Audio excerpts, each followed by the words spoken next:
Welcome to Harbor Rock Wealth Management's Planning Tip of the Week. My name is Ruben Smith. This week we are going to discuss the high cost of procrastination. In today's world, today's financial world, information is more readily available than it's ever been. I would call it instantaneous. We are constantly being fed with different opinions and from different news sources, whether it's social media, whether it's news outlets, radio stations, print media. There are an endless amount of opinions and ideas around what's happening in today's world and financial markets, which can be good and bad. It can be good if you know how to filter through the information and focus on really the fundamentals and the fundamental impacts of the information being provided.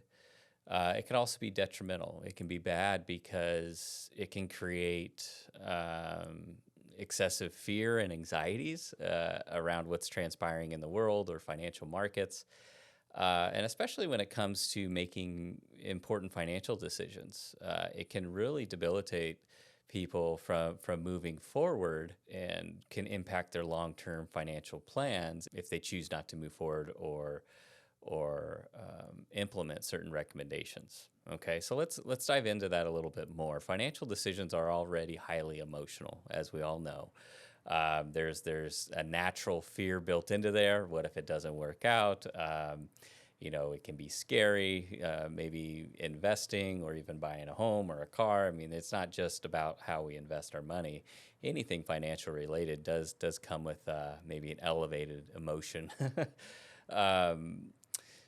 So with that, it's our natural instinct as humans to also seek safety. And safety may not allow us to get us where we want to be financially down the road. So it can be natural for us to talk ourselves out of moving forward with certain financial decisions or procrastinate and put them off until it's a better time. Okay, and even if that advice comes from a trusted source, albeit a parent, a sibling, a loved one, a best friend, a financial advisor, even if you wholeheartedly trust the person that's providing you the advice, it can still be something that we either dance around or talk ourselves out of it and procrastinate. So there's a couple of examples that I have seen in my career that are perfect for this. The first one early on in my career, I used to manage 401k and 403b retirement plans, employer-sponsored retirement plans. And we used to provide education to these employers. And especially when you're younger or newer into the workforce and maybe you're not making as much money as you'd like, or maybe the expenses are high, and it just seems daunting to contribute to an employer-sponsored retirement plan. We used to run these two scenarios for employees of these 401k programs that we serviced, and one of the models is you take two 25-year-olds. They enter the workforce at the same time. They work for the same employer. One of them decides to start contributing $100 a paycheck into their retirement plan right away. The other one waits until age 35. Now, the first person who starts at age 25 decides at age 35 to stop. So they no longer make those contributions for whatever reason, and they allow their contribution to continue to grow until, we'll call it retirement at age 65. So employee A only contributed from age 25 to 35 and left the money there and let it grow for retirement. Employee B started at age 25 or joined the workforce at age 25, but didn't start contributing to their 401k until age 35, put the same $100 a paycheck into their account from age 35 to age 65, and lo and behold, who has more money at the end or at age 65? It's the first person. It's the employee A, and it's not because they put in more money. They only put in for 10 years. The other employee technically put in 3 times as much money towards their retirement. But the big thing here is that they will never get back is time. Okay, everyone knows more or less when they want to retire. Okay, and I think just growing up, we say 65, right? That's kind of an arbitrary number. But if you're not participating in a retirement plan, or you're not putting your own savings away towards retirement, you're really missing out on time, and time is the biggest component of long-term growth in any portfolio. So I hope that helps in relation to participating, and it's not really about how much you can put in. A lot of the rebuttals that I received earlier on in my career was, oh, well, I'm going to wait till the next pay raise. Well, we wait till the next pay raise and something else comes up, right? So it's not being able to put an adequate amount of money in, or $100 a paycheck. It's just about creating the discipline and the habits of starting earlier, which really proves to long-term success, especially in those 401k plans.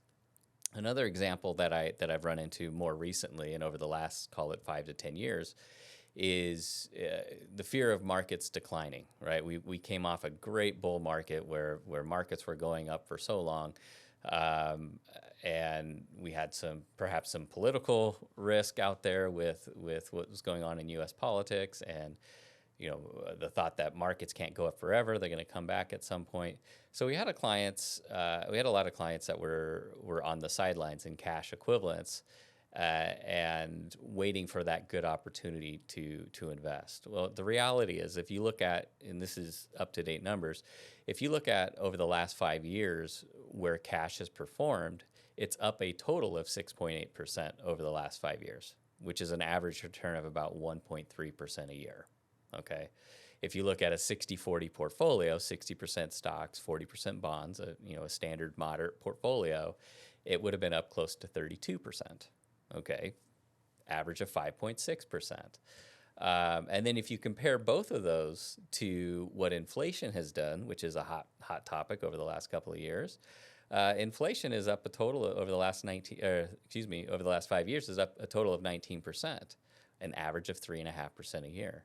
So if you're waiting for markets to dip, or you're waiting for the right opportunity to buy into the market, I would encourage you, it's not necessarily about timing the market. It's about just having time in the market, especially for your long-term assets where there's no expected need for in the near future, 12 to 18 months, something like that.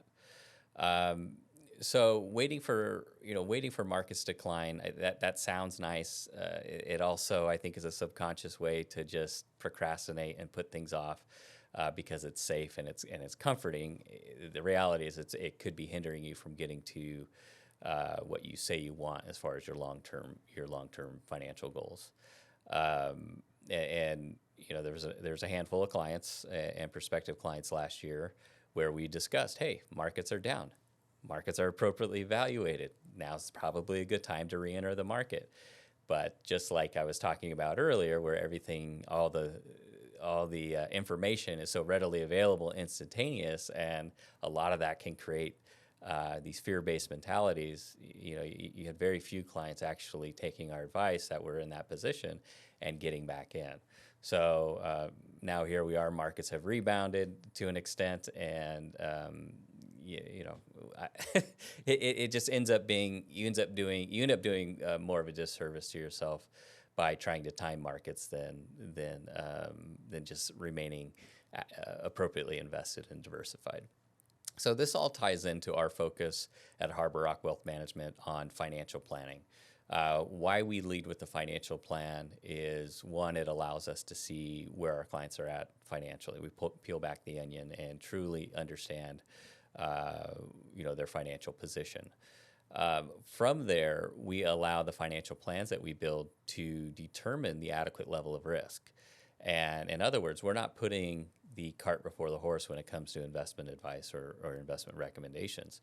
We feel it's prudent to really understand where clients are at financially, and from there allow the financial planning to determine the appropriate risk level. Now, the next step with that is creating specific investment allocations or specific investment advice for each client that's tailored to their specific needs, what keeps them up at night, their risk tolerance, their any tax sensitivities that we need to address, and so forth. But the bottom line is everything is based solely on our clients and really what their objectives are. So the high cost of procrastination can really be detrimental when it comes to long term or reaching your long term financial goals. Our job as your wealth managers and financial advisors is to keep you in line and keep you from making irrational decisions or decisions that could take you off course. So I hope this was helpful. If you have any questions about any of the topics discussed here, please don't hesitate to reach out, and we'll see you next week. Thank you.